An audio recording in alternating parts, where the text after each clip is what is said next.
तो मूवी एक आदमी से शुरू होती है जो कि बहुत ही ज्यादा केयरलेस होता है। उसका नाम चार्ली है। वो एक जॉबलेस आदमी है और रोबोट फाइटिंग में हिस्सा लेकर कुछ पैसे कमा लेता है, लेकिन रिसेंटली वो एक रोबोट फाइटिंग हार जाता है, जिसकी वजह से उसके पास कुछ भी नहीं बचता। तो वो लोगों से पैसे मांग कर गुजारा करता है। उसे पता चलता है कि एक बहुत बड़ा कंपटीशन हो रहा है, जिसके लिए वो अपना एक बड़ा सा रोबोट तैयार करता है। अब उस कंपटीशन का दिन आ चुका था और वो अपना रोबोट लेकर अपनी कार में उस तरफ जाने लगता है। इनफैक्ट आज उसके इस जायंट रोबोट की एक बहुत ही बड़े बुल के साथ फाइट थी, लेकिन वो बुल कोई आम बुल नहीं था। वो कई कॉम्पिटिशन्स जीत चुका था। काफी गुस्से वाला काले रंग का बहुत बड़ा बुल। एट लास्ट चार्ली उस जगह पर पहुंच जाता है और उस बुल के ओनर से अमाउंट डन करता है कि अगर मैं जीत गया तो तुम्हें मुझे $20,000 देने होंगे। तो आगे से वो ओनर कहता है कि जाहिर सी बात है, और अगर तुम हारे तो यही पैसा तुम्हें मुझे देना होगा। सिंपल। अब फाइट शुरू होती है। चार्ली के पास एक रिमोट कंट्रोल होता है जिससे वो अपने रोबोट को कंट्रोल कर रहा था, और दूसरी तरफ बुल को तो कंट्रोल करने की जरूरत ही नहीं थी। वो खुद ही उस रोबोट के लिए काफी था। चार्ली शुरू में तो अपने रोबोट को काफी अच्छे से कंट्रोल कर रहा होता है, लेकिन फिर उसका जरा सा ध्यान हटने पर उसका रोबोट नीचे गिर जाता है। बुल उसके रोबोट को काफी बुरी तरह से जख्मी कर चुका था। अब चार्ली को टेंशन होने लगती है कि मेरा रोबोट अब कैसे खेलेगा। तो वो उस आदमी से कहता है कि ये मैच दोबारा स्टार्ट करते हैं।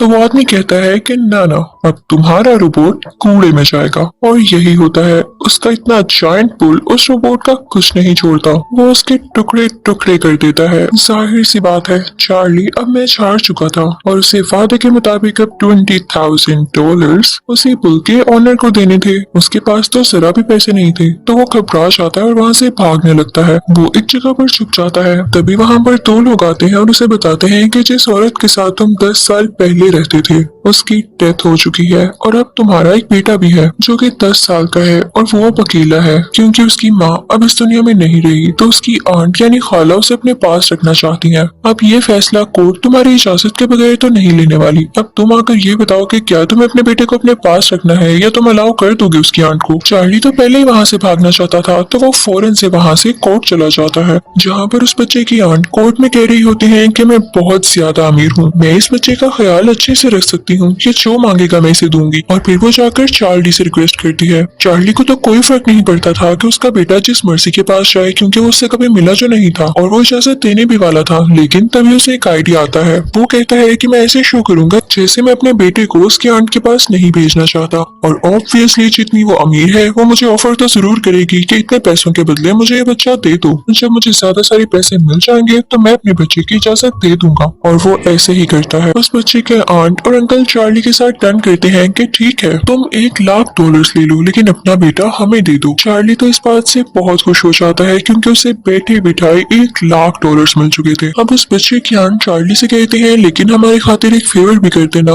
इनफैक्ट हमें 3 महीने के लिए कहीं पर जाना है, तो तुम्हें अपना बेटा 3 महीने के लिए अपने पास ही रखना होगा, और उसके बाद हम उसे अपने साथ ले जाएंगे हमेशा के लिए। तो चार्ली को उनकी बात माननी पड़ती है। अब चार्ली यहाँ से पैसे और अपना बेटा लेकर सीधा एक जगह पर जाता है, जहाँ पर वो एक आदमी से मिलता है और उसे $50,000 देता है। उसे कहता है कि मुझे एक शानदार रोबोट बना कर दो। तो वो आदमी कहता है कि आप फिक्र ही ना करें, इतने पैसों में आपका काम हो जाएगा। चार्ली का बेटा ये सारी बातें सुन लेता है तो उसे बिल्कुल अच्छा नहीं लगता। चार्ली उसे कहता है कि इन पैसों के बदले में हमारे पास एक बहुत आला रोबोट आने वाला है, और कुछ ही दिन में वो रोबोट उनकी तरफ आ जाता है। वो दोनों उसका नाम नोइजी बॉय रखते हैं। वो बहुत ही ज्यादा जायंट और पावरफुल था। चार्ली ये प्लान करता है कि क्यों ना, इतना अच्छा रोबोट मेरे पास आ चुका है तो एक रोबोट फाइटिंग ही हो जाए। चार्ली का बेटा कहता है कि मैं भी आपके साथ जाऊंगा, और अब वो दोनों एक जगह पर जाते हैं और रोबोट फाइटिंग शुरू हो जाती है। चार्ली चाहता तो इतने पावरफुल रोबोट का यूज करके वो ये फाइटिंग जीत सकता था, लेकिन था वो केयरलेस ही। वो ये फाइट भी बुरी तरह से हार जाता है क्योंकि दूसरे आदमी का रोबोट पहले तो नोइजी बॉय का हाथ उखाड़ता है और फिर उसके बाद उसका सर उसकी बॉडी से अलहदा कर देता है। इस बात की वजह से चार्ली बहुत टूट जाता है। अब वो अपने बेटे से कहता है कि कुछ भी हो, मैं इस रोबोट को छोड़ कर ही रहूंगा, और फिर वहाँ से ये दोनों जंक यार्ड जाते हैं ताकि वहाँ से इनको कोई ऐसा सामान मिल सके जिनकी वजह से इसका रोबोट जुड़ सके। वहाँ पर बहुत ज्यादा बारिश हो रही होती है और ये लोग उसके स्पेयर पार्ट्स ढूंढ रहे होते हैं, लेकिन तभी उस बच्चे का पाँव स्लिप होता है और वो नीचे गिरने लगता है। चार्ली फौरन से उसे बचा लेता है। जब वो बच्चा देखता है कि उसका पाँव किस चीज से स्लिप हुआ तो उसे एक अजीब सी चीज दिखाई देती है। वो किसी पुराने रोबोट का हाथ था। वो अपने फादर से कहता है कि हम इसको बाहर निकालते हैं, लेकिन चार्ली कहता है कि हमारे पास इसके लिए वक्त नहीं और बारिश भी हो रही है। लेकिन वो बच्चा कहता है कि ठीक है, मैं खुद ही इसको निकाल लूंगा। उसके बाद वो दोनों चार्ली की एक दोस्त के पास आते हैं जो कि रोबोट्स के बारे में थोड़ी बहुत नॉलेज रखती थी। चार्ली अपने दोस्त से कहता है कि मेरा बेटा एक रोबोट लाया है, पता नहीं जंकयार्ड से कौन सा पुराना सा रोबोट उठा लाया है। तो चार्ली का बेटा कहता है कि आप इसको एक बार देखें तो सही, ये बिल्कुल ठीक है। अब चार्ली की दोस्त उसे और ठीक कर देती है जिससे वो बिल्कुल एक्टिव हो जाता है। उस रोबोट का नाम एटम था। वो बहुत ज्यादा स्ट्रॉन्ग था और अनएक्सपेक्टेडली ये किसी को भी नहीं पता था। चार्ली भी ये देख के खुश हो जाता है, तो अपने बेटे से कहता है कि हम इसे कंपटीशन में लेकर जाएंगे, एक बहुत बड़ी कंपटीशन में, जिसमें दुनिया का सबसे ज्यादा स्ट्रॉन्ग रोबोट है और उसे आज तक कोई भी नहीं हरा सका। एटम में एक ऐसी अच्छी एबिलिटी थी कि वो चीजों को याद कर लिया करता था, यानी उसे जो भी सिखाया जाता वो फौरन सीख लेता था। उसे चाहे फाइटिंग स्किल सिखाओ या कुछ और दिखाओ, उसको कॉपी कर लिया करता था। और अब चार्ली और उसका बेटा इस रोबोट की ट्रेनिंग करते हैं ताकि ये उस रोबोट से लड़ सके। और फाइनली वो टाइम आ जाता है जब एटम काफी ज्यादा ट्रेन रोबोट बन जाता है और कई कॉम्पिटिशन्स में हिस्सा लेता है। मजे की बात ये थी कि अब चार्ली और उसका रोबोट यानी एटम कई कॉम्पिटिशन्स जीतने लगे थे और इसके लिए चार्ली को कई बार ऑफर होती है कि हमें अपना रोबोट बेच दो, चाहे हमसे $2 लाख ले लो। लेकिन चार्ली का बेटा इस बात पर एग्री नहीं होता था। वो कहता था कि हम और फाइट्स करेंगे और अपने रोबोट्स को ट्रेन करके बहुत बड़ा कंपटीशन लड़ेंगे। और जो साथ साथ कॉम्पिटिशन हो रहे हैं इसकी वजह से एटम की काफी अच्छी ट्रेनिंग भी हो रही है। और आज तो एटम का एक और स्ट्रॉन्ग रोबोट से मैच था और अब ये फाइट शुरू हो जाती है। चार्ली के बेटे ने उसे डांस करना भी सिखाया था और वो डांस करते हुए बैटल में एंटर होता है। उसका सामना एक 2 सर वाले रोबोट से होता है जो आते ही उस पर काफी भारी पड़ता है और वो दोनों लड़ने लगते हैं। एटम भी बार बार उस पर अटैक कर रहा था और वो स्ट्रॉन्ग रोबोट भी। वो दोनों एक दूसरे को बहुत पंचेस मारते हैं। ऐसे लग रहा था जैसे वो स्ट्रॉन्ग रोबोट जीत जाएगा, लेकिन एट लास्ट एटम जीत जाता है, जिसकी वजह से चार्ली को बहुत खुशी होती है। चार्ली उन लोगों से काफी ज्यादा पैसे लेता है। वो वहाँ से जाने ही वाला होता है कि तभी उसका पुराना राइवल आ जाता है, वही आदमी जिसके बुल ने चार्ली के रोबोट को हरा दिया था और चार्ली ने उसके $20,000 देने थे। वो लोग चार्ली से उसके सारे पैसे छीन लेते हैं और ये सब कुछ चार्ली का बेटा भी देख रहा होता है। चार्ली काफी डिसहार्ट हो जाता है और अपने बेटी से कहता है कि इसमें कोई फ्यूचर नहीं,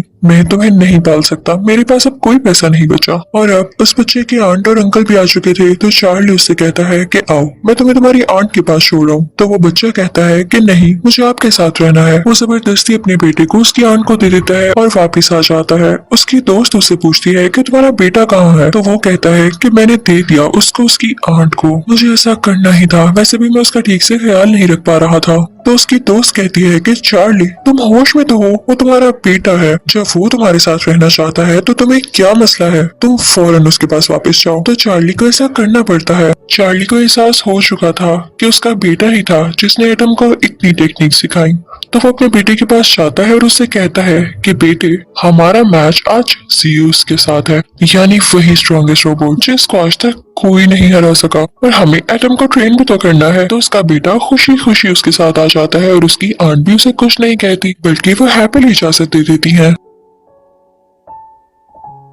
तो अब वो दिन आ चुका है जब ज़ीउस और एटम की फाइटिंग है। सब लोग काफी एक्साइटेड होते हैं क्योंकि पिछले कई मैचेस एटम जीत रहा था और आज जिसके साथ उसका मैच था वो ज़ीउस था, यानी दुनिया का सबसे स्ट्रॉन्ग रोबोट। कई लोग उस पर बिड लगाते हैं। वहाँ पर वो आदमी भी आया था जिसका पुल था। वो कहता है कि एटम हार जाएगा, तो वो भी कई ज्यादा पैसों की बिड लगाता है जो कि उसके मुताबिक उसको वापस मिलने वाले थे। लेकिन किसी को क्या पता कि आगे क्या होता है। तो अब एंट्री होती है ज़ीउस की, जो कि काफी खौफनाक एंट्री थी। मैच शुरू होने वाला था। चार्ली और उसका बेटा एक बार तो ज़ीउस को देख के घबरा जाते हैं, लेकिन चार्ली अपने बेटे से कहता है कि हमें कुछ भी करके जीतना होगा, हम ये कर सकते हैं। उनको बताया जाता है कि इनकी फाइट के 5 राउंड्स होंगे। तो पहला राउंड होता है शुरू। ये राउंड शुरू होते ही ज़ीउस फौरन से एटम को एक पंच दे मारता है। एटम बेचारा यहाँ गिर जाता है, लेकिन ज़ीउस उसे पंच मारे ही जाता है। ज़ीउस उसे मौका ही नहीं दे रहा था कि वो भी कुछ कर पाता। तो यहाँ पर एटम काफी वीक हो जाता है। अब ज़ीउस उसके हेड पर शॉट मारता है, यानी उसके सर पर पंच करता है, जिससे बेचारा एटम नीचे गिर जाता है और कोई मूवमेंट नहीं करता।